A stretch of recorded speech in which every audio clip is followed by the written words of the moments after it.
Coming into this game, the Kraken had won the previous two games at home in pretty fun fashion, and while that was, well, fun, I couldn't help but think going into it that this might be a good game for the Kraken to lose.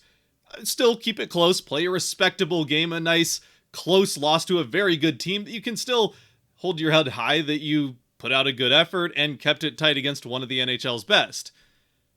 And while they did technically do that, perhaps I should have been just a little bit more specific. What's cracking, everybody, and welcome back to Kraken R&R, where the Seattle Kraken do lose in a tight game once again for the third time this season to the Winnipeg Jets in overtime, picking up 1 point in the standings, 3-2 loss. The second time the Kraken have taken the Jets to overtime at home. Again, one of the two best teams in the NHL. I mean, there's really only two teams that have a real shot at the President's Trophy, and the Jets are the team in the West that's there. The Capitals, the other one. The Kraken played a pretty good tight game against them not that long ago. So they keep that up, keep this string of playing very good hockey after the trade deadline going, but they do pick up that 1 point in the standings, which it's not 2 points, it's half as many, and that does help the whole draft situation. But if they were going to lose it, it would have been nice if they could have just done it in regulation. A loss is still a loss, the team still feels dejected afterwards, and while there's still the moral victory of keeping it tight against a team like the Jets, you probably could have gotten just as much in that way out of a tight regulation loss right at the end of it, like they did in Winnipeg not that long ago, barely losing that game, a tight one against the Jets, I think even in the last minute of regulation, and not getting a point in the standings. Besides, at the end of the day, it's still a loss, so for the whole morale of the team and all that, it doesn't help all that much, and you still end up with the point in the standings. I mean, at least when the team's winning, sure, it's worse for the draft standings, but there is some value in the Kraken getting some wins and ending the season on at least a little bit of a high note, giving them something to build off and mentally keep in the back of their head going into the start of next season. If they just completely folded after the deadline, the guys left on the team, I mean, they're professionals. They'll go into next season with a fresh slate, and that's the attitude they'll take towards it. But I don't think you could help having it in the back of your mind that group that ended the season after losing 2 or 3 guys just couldn't compete. So when you have a run of games like the Kraken have had here lately, keep in the games and win a few of them, again, there's value in it. Yeah, it still would be nice if the Kraken could at least keep pace with teams like the Predators and Sabres with the losses so that they can stay in that top 4, top 5 of the draft order. It could also be potentially detrimental, especially for some of the younger players, if they just completely collapse and aren't competitive through this last stretch of games. All that to say, basically overtime losses are, I think you can see them as the worst thing for the Kraken at this point in time. They're kind of the worst of both worlds. You get points in the standings, which hurts the draft order, and you don't get the confidence boost of a win. So if the Kraken could do less of acquiring loser points the rest of the way, that would be good, and picking up the occasional win.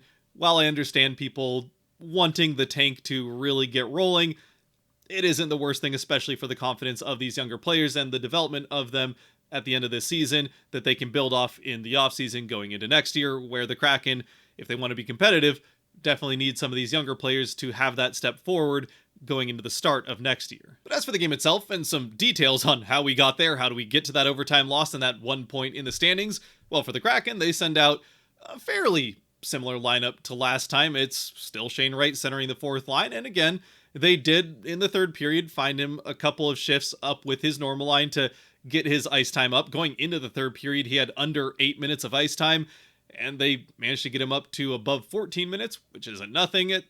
Again, I've made my stance clear on how this whole situation has happened, but at least they're finding him shifts with that line in the parts of the game where it really matters. And Yanni Newman, who did see a reduction in ice time in this game, still, as we'll see, looked pretty good in his third game in the NHL. As for the changes in the lineup for the Kraken, well, Joey Daccord back in net, and it was probably his best game since the trade deadline, maybe even his best game since the Four Nations break. It has been a bit of a cold patch for him here recently, but he looked a lot sharper than he has certainly in his last few starts. And then the other change on the defensive end, Riker Evans back in after the 1-game scratch following what was maybe his worst game of the season. And his game tonight kind of went as the Kraken did, which is to say that it actually got off to a pretty good start. I mean, you would think if I told you that one of these two teams got off to a 2-0 start and the other one came roaring back to tie things and send it to overtime, you would, rightfully so, assume that the Kraken were down 2-0 going into the third, came roaring back, tied it, and forced overtime. But instead, it's another strong first period for the Kraken, who have started to have pretty good starts to games. The second period could still use some work, but the first period is kind of turned into a bit of a strength for this team, and sure enough, they get off to the early lead with a power play midway through the first period, and on that power play, in a near identical play to what got him his first goal in the NHL in his first game, it's towards the end of it, Yanni Newman out in that same spot, just on the far side of the crease, getting a pass from the same guy in the same spot, Jordan Eberle, down behind the goal line. He throws that pass low to high, up across the crease. Newman makes no mistake and buries it into the back of the net to give the Kraken the 1-0 lead. And, oh, by the way, that pass going through none other than Brandon Tanev, who tried to break it up, but it gets right under his stick. And at that time in the game, seeing Tanev give up that pass and the goal happen right after was something that I think at least a few fans, maybe at home or certainly in the building, were kind of happy to see. Because early on in the game, Tanev, in his return to Seattle, who got a lot of cheers, it was a very notably loud cheer as the Jets came out for warm-up and he entered the ice. Big roar for him. You could see him kind of tapping the glass occasionally and acknowledging the fans. So all was going well on the Brandon Tanev return front. He did his same as usual warm-up routine, ended it with the zoomies around the board and the giant hockey stop in front of the gate before running down the tunnel. He even got to be a part of the starting lineup for the Jets. They put his line out first on the ice to take the opening faceoff. But then, not long after that, I think still on that first shift, or maybe it was the second shift for him of the game, but pretty early on in the first period, you kind of could have expected this coming into the game, that he would want to make an early impact and make his presence known in his return to Seattle. That's something that players like to do after they're traded, even if it was a trade that they were looking to have happen. They like to make an impact on their return back to their old home. And the way that Tanev likes to do that is with big hits. Unfortunately, the big hit that he chose to make his first impact in this game was an awkward hit on Shane Wright that's just poorly timed by Tanev. He catches Wright in the back, right next to the boards, and Wright's face goes, face first, into the top of the dasher, the top of the wall before the glass. There's a little bit of a ledge there, and Wright just got to kiss it as he went down to the ice, which thankfully Wright was okay. He bounced right up from it, seemingly no worse for wear. It was still a very awkward, ill-timed, borderline dirty hit from Tanev that I think if he were to do it again, he might choose a better time to lay a hit like that. Either way, what was good to see from a Kraken perspective was the quick response. Cartier right in there to throw some punches at Tanev. Tanev in kind defending himself, and then Wright jumped in throwing some punches at Tanev as well. Tanev coming back at Wright.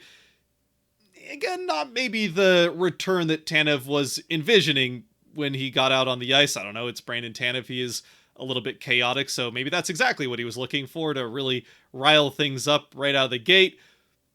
But it did, especially after they replayed the hit in slow motion on the Jumbotrons. It got some boos. There was definitely some boo birds out for Brandon Tanev within just a couple minutes of the game starting, and it kind of made you wonder if the whole tribute video that was going to come at some point might be a little bit awkward. As a result, I mean, maybe they were always planning to do it late in the first period, but I think they might have pushed the tribute video back a little bit just to not have that hit on Wright quite as fresh in the mind of the fans when they show the Brandon Tanev tribute video. As usual, you expect some cheers and acknowledgement of the player, and that did end up happening.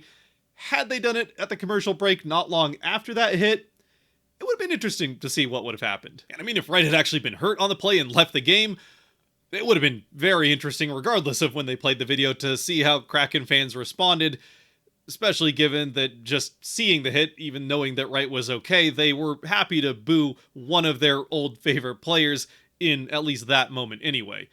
It would have been one of the fastest heel turns you'll ever see, to go from fan favorite to within minutes of your first game with a new team. one of the public enemies of the city. All the same, though, it did feel a bit like just dues when he's the player that the pass goes through between Eberle and Newman for that first goal that gives the Kraken the lead. And then the Kraken, who have gotten some leads recently in first periods, but then tend to fade off and sometimes end up giving up a goal late in the first so that you still end up in the first intermission after a good first period with the score tied. Well, they actually build off of it, getting a few more chances, and eventually they end up with a second goal. A second goal that actually ends up coming on a different goaltender than the first one did. Comrie did start the game for the Jets, but ended up leaving early for what I think must have been concussion protocol, as there was a collision very early in the game between he and Matty Beniers. Beniers gets tripped and then runs into Comrie without anything he can do about it. Surprisingly, there was absolutely no call on what could have easily been tripping, hooking, holding. There was some options that they could have gone with that call. They instead called none of it. Beniers collides with Comrie. Fortunately, Beniers is okay. Comrie, though, leaves the game for a stretch of the first period, a good chunk of it, which Hellebuck goes in for. Hellebuck is in then for the Newman goal on that power play. Comrie comes in towards the end of the first period, and so it is him in net for the Jets when just under 5 minutes left in the first. The Kraken with a nice quick transition through the neutral zone, a very nice outlet pass from Riker Evans just inside the Kraken blue line, banking it off the boards and finding Asiamont just inside the Jets blue line. I mean, onside. Asiamont first touches it at the blue line and then fights it away from a Jet player and then makes a nice move to get around him. Coming up to the net, what turns into a 2-on-1 with ex-Kraken, Hayden Fleury, brother of healthy scratch Cale Fleury for the Kraken in this game. He's the lone Jet back, and he's taking away the pass with Cartier on the far side. Asiamont, instead of making that pass, just goes for the shot and puts it right through the 5-hole and into the back of the net to give the Kraken the 2-0 lead, and for Asiamont his second in a Kraken jersey. Unfortunately for both the Kraken and Riker Evans, who made that very nice pass to set up this second goal and give the Kraken the multi-goal lead, it is all pretty much undone a few minutes later when, with just 15 seconds left in the first period, the Kraken a chance to get to the second with that multi-goal lead.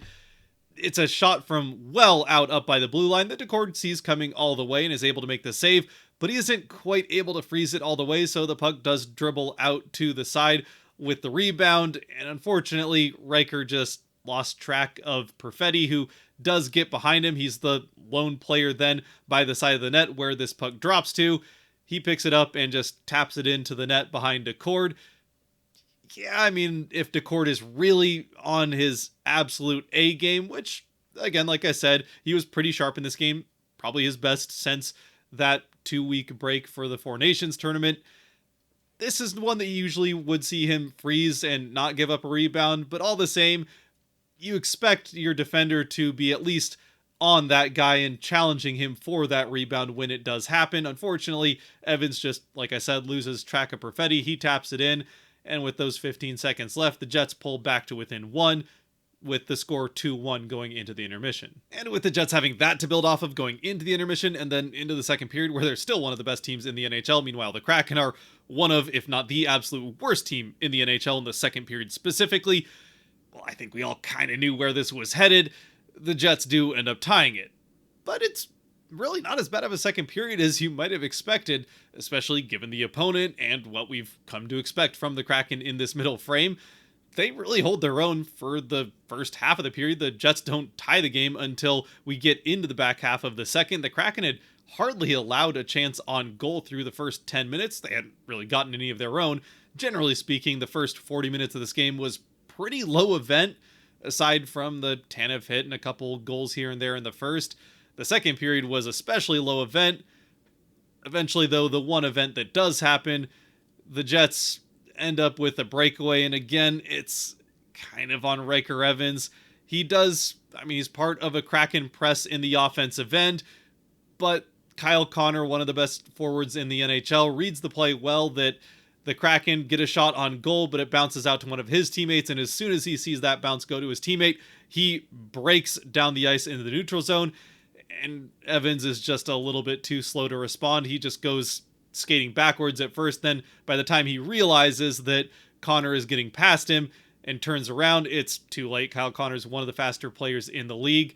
He's in free on the breakaway and beats Decord on that breakaway to tie the game. So yeah, unfortunately for Evans, while he was a big part, a primary assisting part of that second goal that the Kraken got, and was playing pretty well to that point in the first period, and even had some pretty good moments away from the puck in other points of the game. It wasn't that things just fell apart completely for him after that first goal the Jets scored, but both Jets goals in this game, for the second time, at least in games that Riker has played in, two goals do end up kind of getting past him, with him as the at least primary responsibility from a skater standpoint. There's always the goaltender part of things, that's a whole separate deal, but I mean, Riker is the closest guy, really the guy that's responsible for the goal scorer on two different goals for the opponent in a second straight start for him. At the very least, while it is a learning moment, it does happen at a point in the season where for the Kraken, it really doesn't hurt them any. In fact, if anything, it just helps them get closer to those picks. So for Riker to have, after what has been a pretty good season, his first full season in the NHL, to have a bit of a downturn, at least it's coming at an acceptable time for the team, if anything. But it's still definitely something that you want to see him actually learn from going forward, and not have this turn into, well, for one, something that hurts his confidence, or two, becomes a normal part of his game where he can produce offensively but is a liability defensively. I mean, the offensive part of his game, we know that he can handle that. He's pretty good at it, will develop into a good offensive defenseman. But especially in the system that the Kraken, under at least Ron Francis, have played, they don't really have a lot of time and space for guys that can't handle the defensive side of the game, especially blue liners. Though, with that said, to be perfectly clear, it's just two games. I mean, it kind of has been a tough stretch of games. Really, Evans, like Decord, has been a bit cold and not playing his best ever since that Four Nations breaks. So, I mean, for whatever reason, that seems to be the time where a couple of Kraken players just haven't fully gotten back to themselves since the 2 weeks off there. Either way, for Evans, they're still going to re-sign him in the offseason. He'll still be a part of this team for the next few years at the very least. But this is still something he's going to have to figure out how to clean up and not allow to happen, at least this regularly anyway. Getting back to the game, though, from a team perspective, the Kraken, after giving up the lead, allowing the Jets to come all the way back to tie things here midway through, not only actually respond with a decent scoring chance to try to retake the lead, but don't just immediately fold like, well, the Kraken of the second period on average this season certainly would. Just allow the Jets to score again, and maybe another time to go into the third period, certainly with a lead in the Kraken having to fight back. But they keep right with the Jets the rest of the second period. Again, like the first half, it's a pretty low event game, really not great chances at either end of the ice. And then we go to a third where there are some chances here and there, but it's a pretty uneventful third period. The Kraken, at the very least, I will say, in the final few minutes, it seemed like they were starting to take some chances, which did allow some chances back the other way.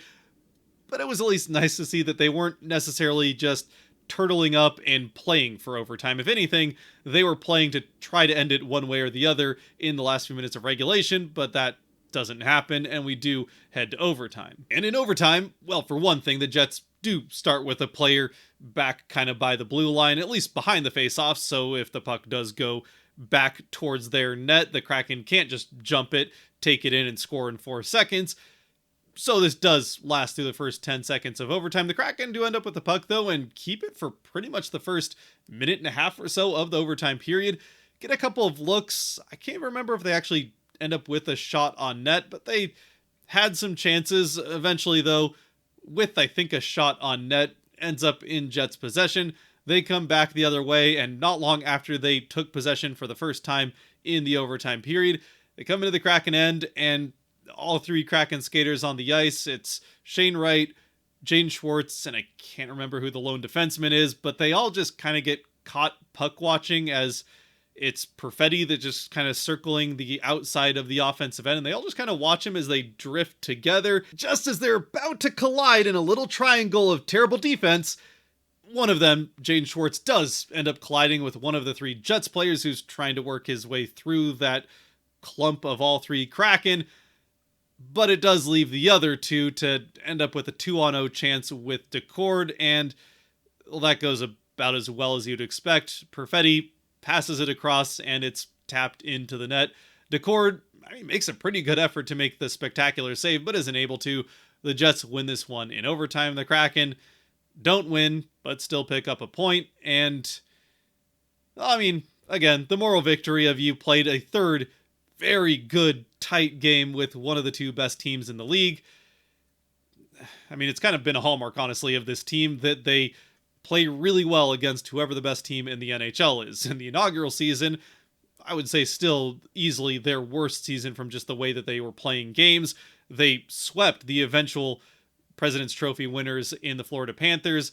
Then they played very well in both games against the Bruins the next year when they had that record-setting year. Last year, I can't even remember who the President's Trophy winner was, but, I mean, generally, it was the Rangers.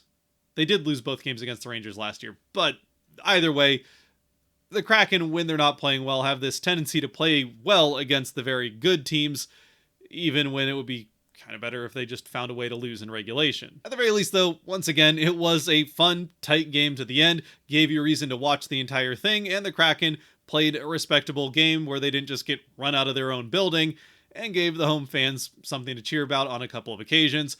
Plus, even if he didn't necessarily ingratiate himself to the now road fans, but his old home crowd in the first few minutes, it was good to see Brandon Tanev again and get that tribute video. He was good about standing up and waving, acknowledge the crowd, didn't just do the thing that some players do where they'll just kind of sit on the bench and maybe give a little bit of a wave. Tanev was good to at least stand up and really acknowledge the crowd. So that was all nice to see. And in the end, besides that, there's not really much more to take from the game. Again, the vast majority of it was a pretty low event game. The young players for the Kraken, I mean, we already spent some time on Riker Evans' game. Good start, and then a couple rough moments for the second game in a row. Benir's line has definitely cooled off here of late. They again had a couple of chances, but just can't get anything to go. Wright had one more very good chance, just like in the last game, came up just short of scoring. He also almost got a primary assist on what Burakovsky ends up putting one off the post that I think it might have gotten off the arm of Comrie, and that's how it doesn't go in. Very nearly made it 3-2 Kraken early on in the second period. So again, Wright comes up just short of scoring a couple more points in this game. He's started to cool off a little bit after being a point per game for a stretch of 16 or 17 games. And then again, Yanni Newman, a fantastic game by some measures, maybe even analytically the best Kraken skater on the ice, even if he only plays the little bit over 9 minutes in the game, but a good start to his NHL career. Now 2 goals, 2 power play goals, nearly identical, assisted by Jordan Eberle in 3 NHL games. I'd have to imagine the way that he's playing, he'll get the 9 games before eventually they send him back down to avoid spending a year of his entry-level contract. And we'll just have to see, I guess, how these next 6 games go. The Kraken will get a back-to-back up here next, so maybe we'll get to see how he handles an NHL back-to-back, or maybe the Kraken just play him one of those two. I don't know. We'll see when the time comes. There wasn't really a lot more to talk about this game, and I'm starting to get a bit rambly, so we'll close things out here with the Kraken 3 stars, as always brought to you by the patrons over on Patreon. If you do want to help decide Kraken stars after games, or if there are 3 stars, which we'll see with this one, we might be able to get 3. We'll see. I'm kind of feeling just 2. We'll definitely get 2. One of them, the first star, again, Yanni Newman. Fantastic game, like I said, by some analytical measures. I think it's Jay Fresh that does the hockey stat cards had him as the best Kraken skater in this game, and I don't think it's terribly unwarranted. He does have the power play goal, and he had a very nice play midway through the third period to straight up steal a puck off a Jet player just inside their blue line, skated it in, and nearly scored there. Comrie just barely getting a piece of that to keep that one from going in. It ends up going wide, so the Kraken obviously not able to score there to take the lead in the third, since we ended up all the way through the whole thing 2-2 into overtime. But another very strong game from him, as I just said, we'll now say again. And then the second star, they did have a second star for the Kraken in this one of AC Amont. And you know what? If you want to have 3 stars in this game, AC Amont could be a star. But for me, the second and only other star that I'm going to go with in this game is going to be Ty Cartier for, almost no other reason than just, that line had some good moments, but for almost no other reason than being there to jump immediately to the defense after a sketchy hit of Shane Wright. He sees Wright go to the ice after that kind of awkward hit. Also the second time on that shift that Wright had taken an awkward fall into the boards. This one much more a direct result of a questionable hit. And even with it being a I mean, just as of a couple weeks ago, a teammate in Tanev, Cartier didn't think twice in jumping to right's defense, which is something that, quite frankly, I think a lot of fans could use seeing a little bit more of from Kraken players. It just hasn't really been a big part of this team's identity for the first 4 years. And the one benefit, I suppose, of Wright playing on the fourth line is he does have a guy in Cartier right there who's not afraid to jump to his teammate's defense when something like that happens. But anyway, with that, as always, let me know what you think down in the comment section below if you haven't already. Let me know if I missed anything, who your 3 stars would be in this game, and how we feel about the good play of the Kraken suddenly. It's a lot of fun to watch, even if it's a little bit late for this to be happening, but it does make it exciting in these last few games of the Kraken play before the end of this 2024-2025 season. And until next time, for the start of that back-to-back in the middle of the week, the second to last back-to-back of the season, 12 back-to-backs for the Kraken this year. Better believe I've been counting them. This one will be the 11th. I mean, the first half of it, they should get a win, and pretty sure the first half of it's in Chicago, so they should win that one, and then we'll see if they can finally get a win in the second half of a back-to-back. They're 0 for 10, so that'll be interesting on Wednesday. Until then, though, stay safe out there, be good to each other, God bless, and go Kraken.